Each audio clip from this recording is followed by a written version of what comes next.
What's up, guys? Welcome to Systemic Caseism, where we peel back the layers of culture to question the new normal, ridicule all the ridiculous trends, and have the conversation that nobody else wants to entertain. Hit that like button and don't forget to subscribe to my channel. Do you remember TED Talks? They were all the rage from like say 2006 until rather recently.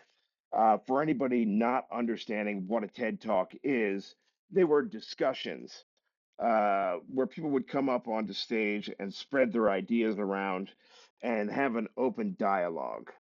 They would be ideas such as how we get to Mars, how we further space travel, how we deal with addiction, depression, uh, stuff along those lines. Their slogan used to be ideas worth spreading. Now their slogan is ideas that change everything. And they've really just gone crazy. Their ideas are no longer worth spreading. They have changed everything for the worse.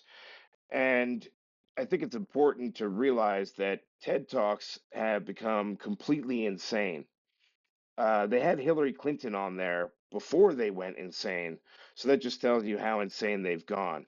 We're going to get into a video with a person that is defending probably one of the most evil things in the world that I consider evil. I'm not even going to tell you what it is, but this is what your universities are churning out. So, without further ado, let's get into this crazy video. Alone. It's a TED Talk.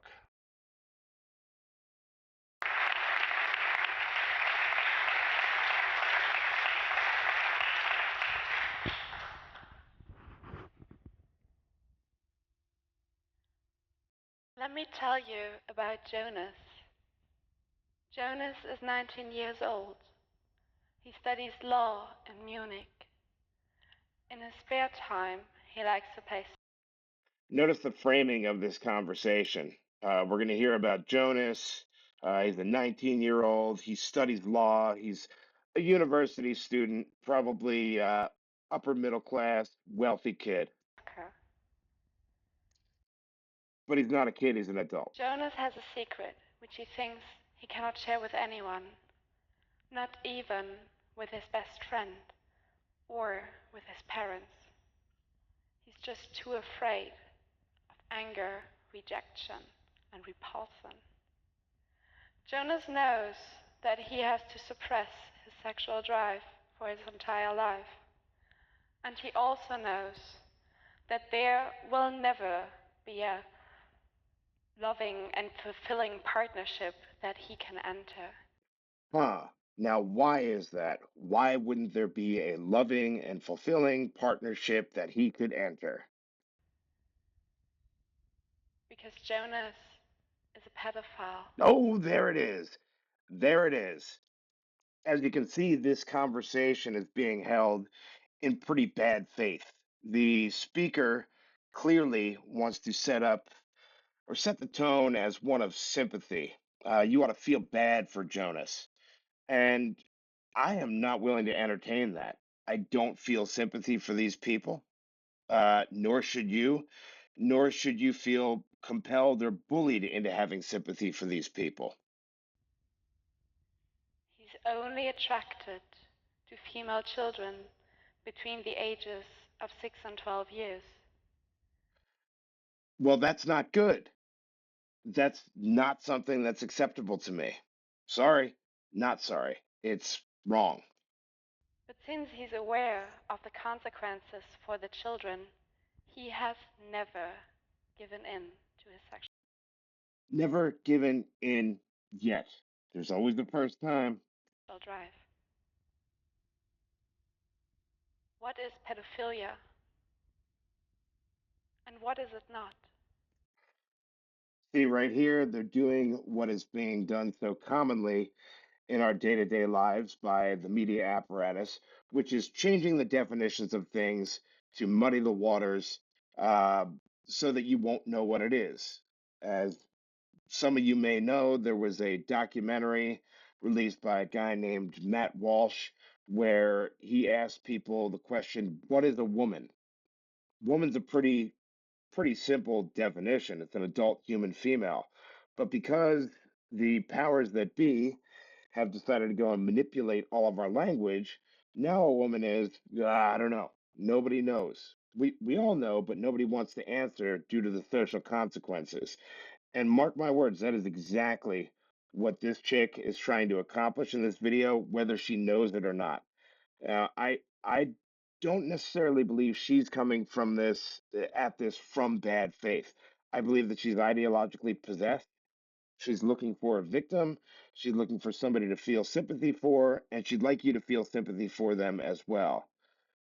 Likely does not have any children of her own. Likely was never a victim of child molestation. Hopefully she wasn't. I think if she was, she wouldn't have this same argument. Let's just put it that way. In the ICD-10, the International Classification System for Illnesses, pedophilia is coded as the sexual preference for pre-adolescent children. It is listed under the sexual disorders. Whether the persistent occurrence of sexual thoughts and feelings for pre-adolescent children Look how uncomfortable these people are. You can tell just by that dude's hand, he's not comfortable with the subject matter. have been acted upon or not is not relevant to the diagnosis. It is really relevant to the diagnosis. It's relevant to everything. Like every other sexual orientation, pedophilia can have different characteristics. For example, it can be And notice they're saying just like every other sexual orientation. Well, this isn't just like every other. This is evil. You know, we've stopped believing in evil, unfortunately. Uh, and good and bad and right and wrong, everything has become kind of relative in popular parlance.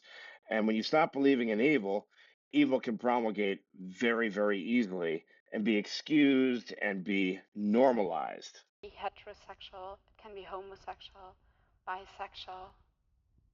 Some pedophiles are exclusively attracted to children. Others are not exclusively attracted to children, but they're also sexually interested in adults. Look at that crowd. These people, rightfully so, are uncomfortable, and they should be. And I hope somebody went up to her afterwards to let her know, hey, look, this sympathy for pedophiles thing that you're pushing, that's a bad hill to die on. But their main sexual interest lies within children.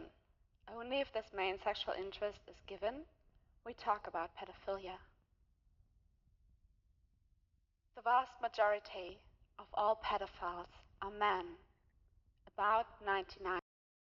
I don't know that that's true.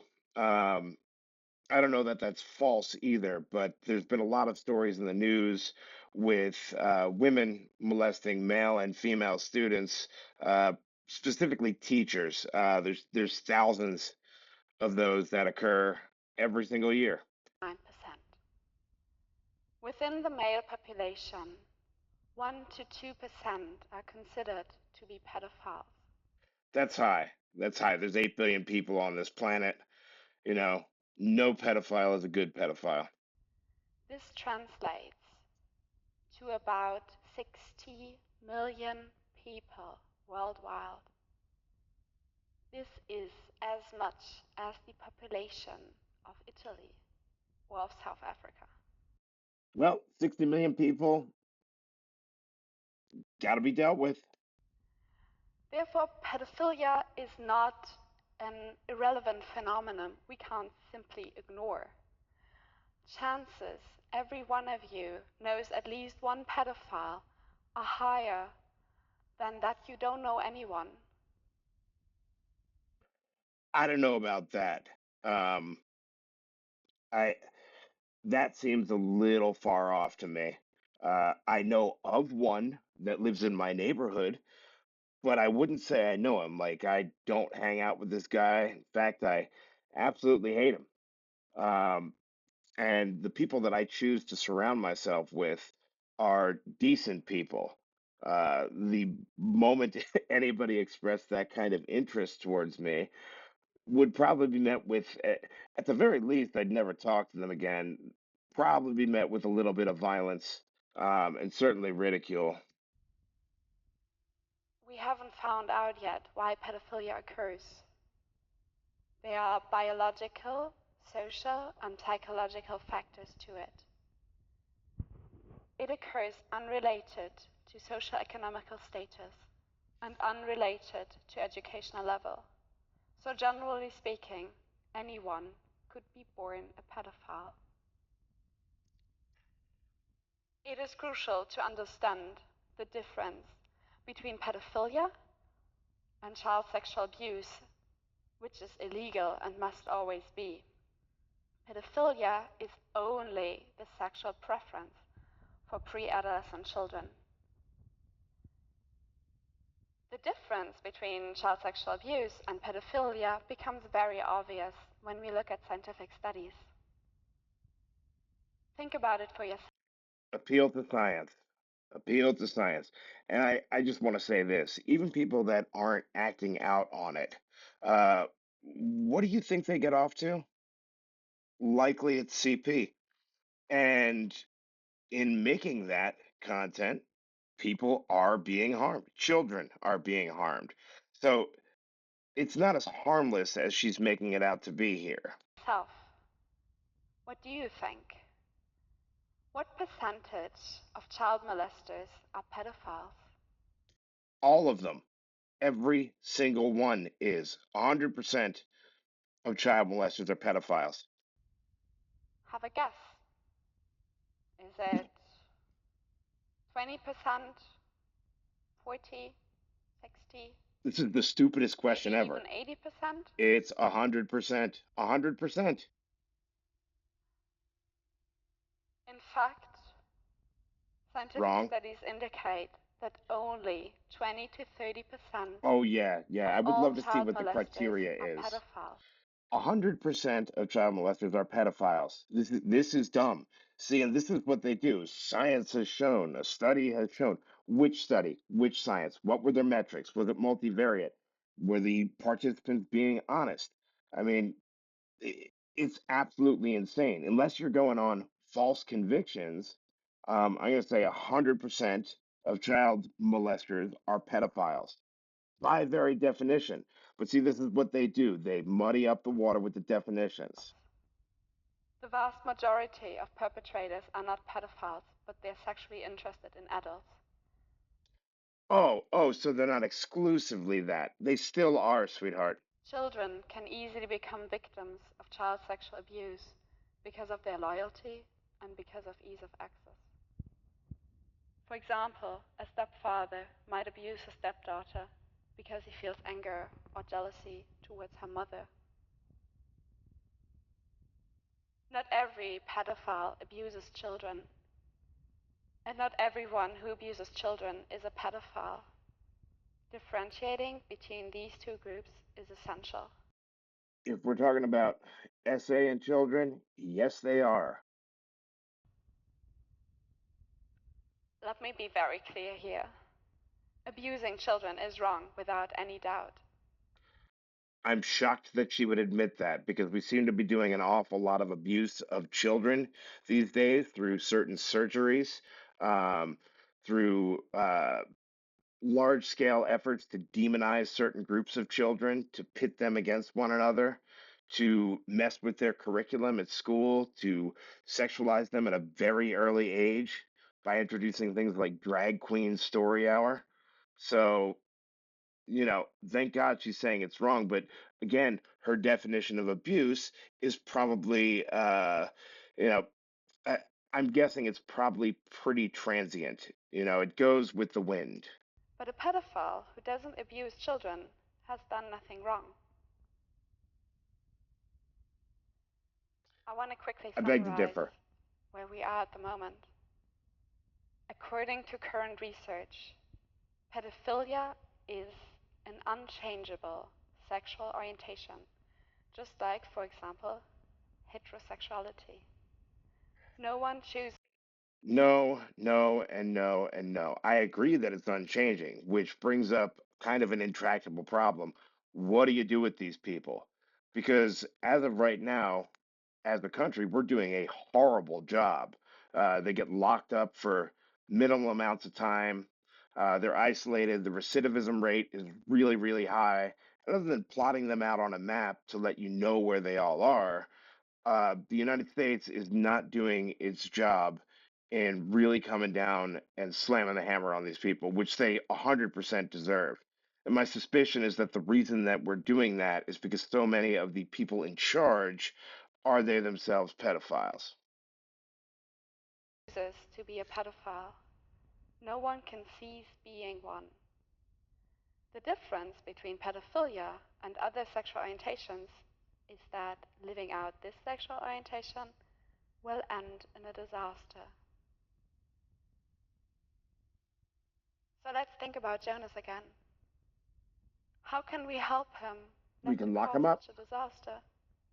He's gonna. It's kind of inevitable. How can we help him not to live out his sexual urges? How can we prevent child sexual abuse? Isolate him, send him on an island, put him in jail.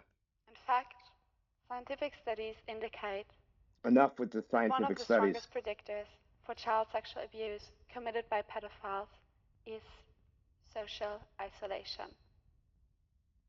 People who can't tell anyone that they're pedophiles logically won't get any help.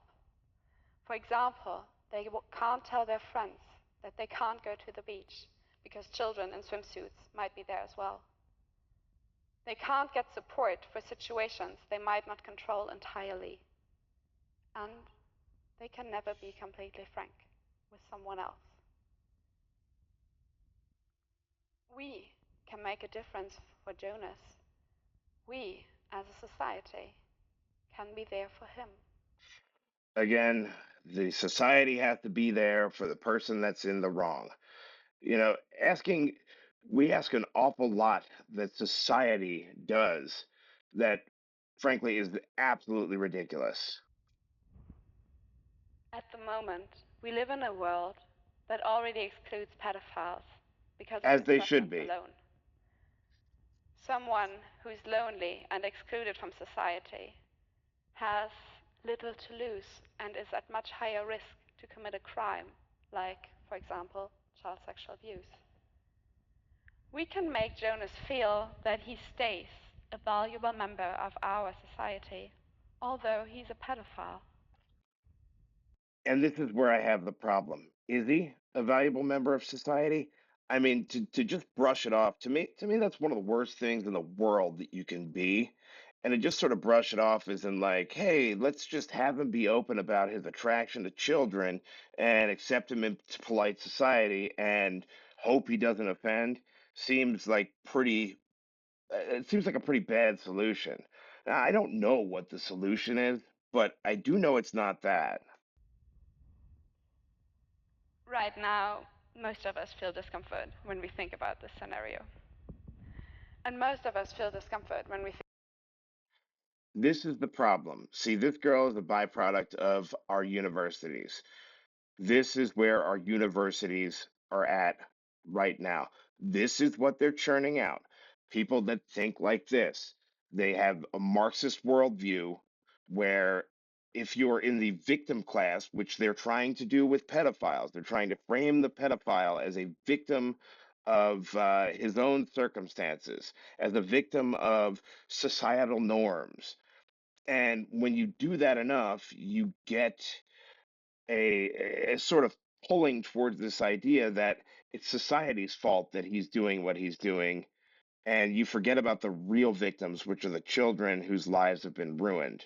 So I'm not comfortable conceding anything to make pedophiles more comfortable. That just seems strange to me that anybody would even ask.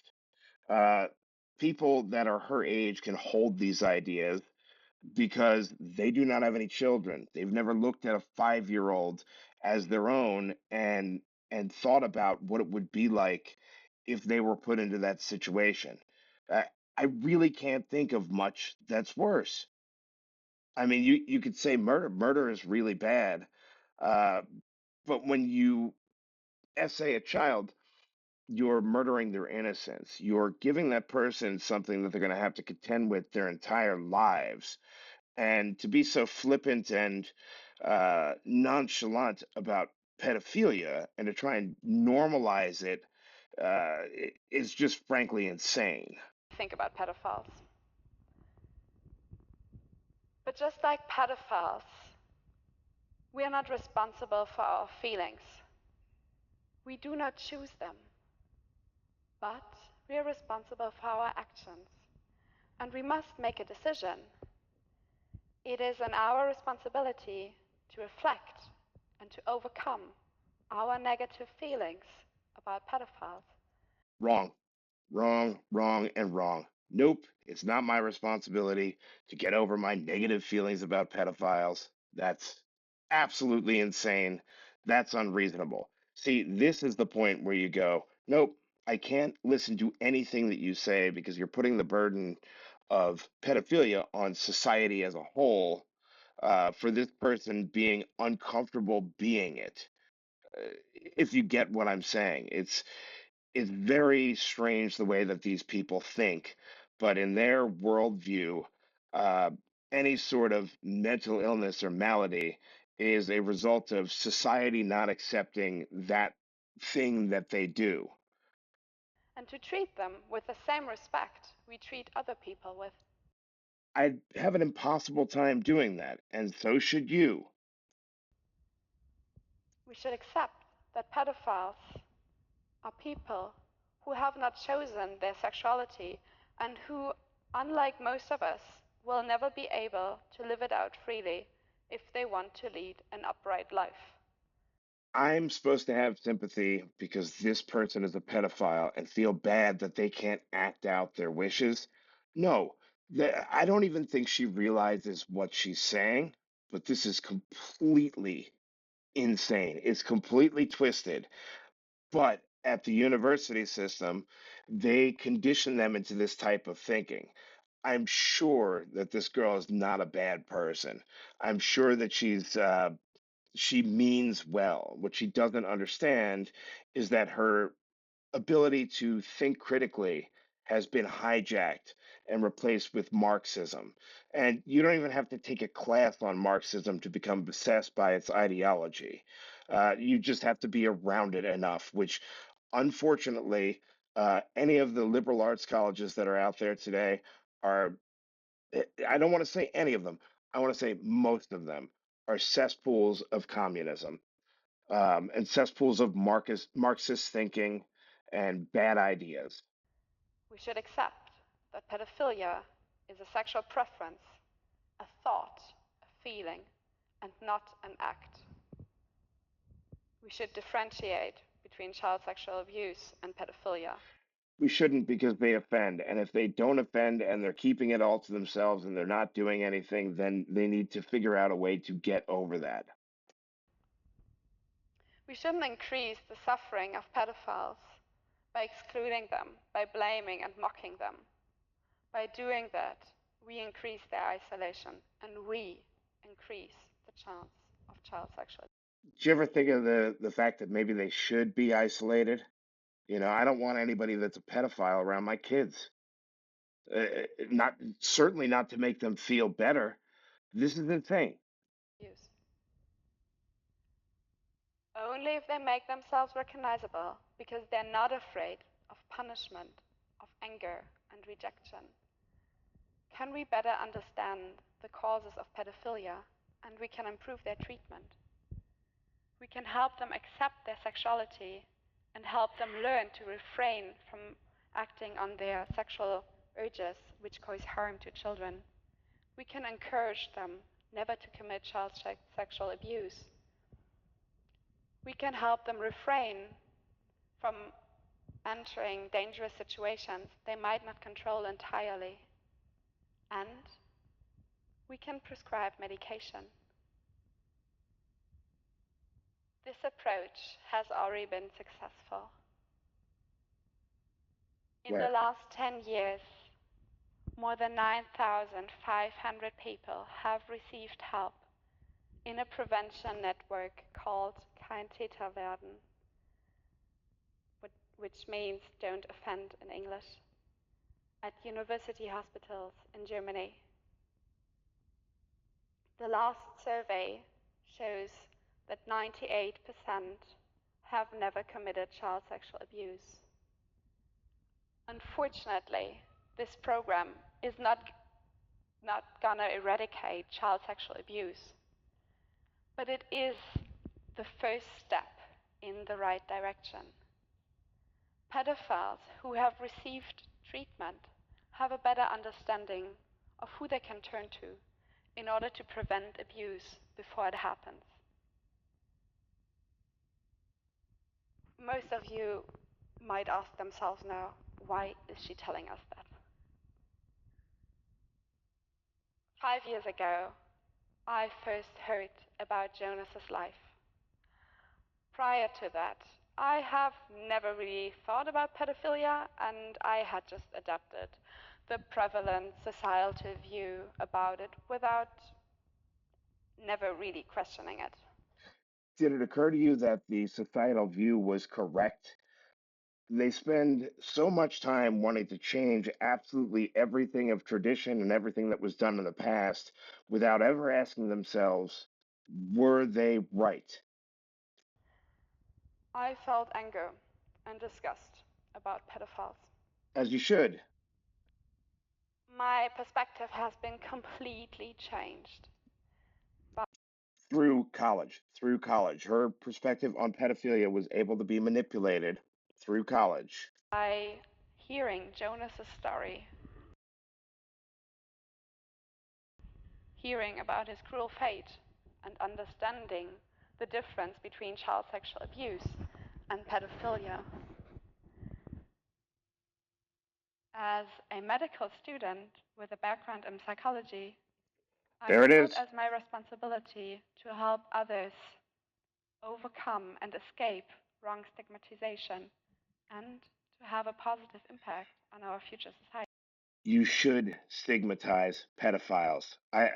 The only thing that can teach you not to is going to a university and becoming brainwashed. By changing our view about pedophilia as a society and by offering them support and therapy, we can help millions of people to live better lives, and we can effectively reduce child sexual abuse. No one is responsible for their feelings, but everyone is responsible for their actions. Well, at least she gave that much. So, in a nutshell, that is what happened at TED Talks. And that is what is happening to our society. All right, guys, have a good night.